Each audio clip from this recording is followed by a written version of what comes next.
inakuwa si zaka tena, inakuwa ni sadaqa min as-sadaqat.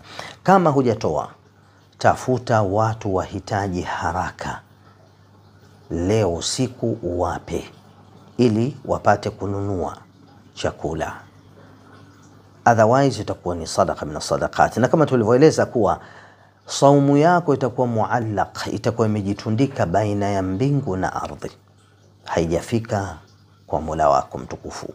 Sasa ili ifike kule, az-zakah iwe imetolewa.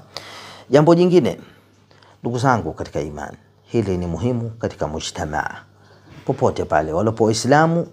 Waislamu wamechaguliwa na Allah kuwa ni Waislamu, wamechaguliwa kufuata Uislamu ambayo ni system aliyoweka Allah subhanahu wa ta'ala.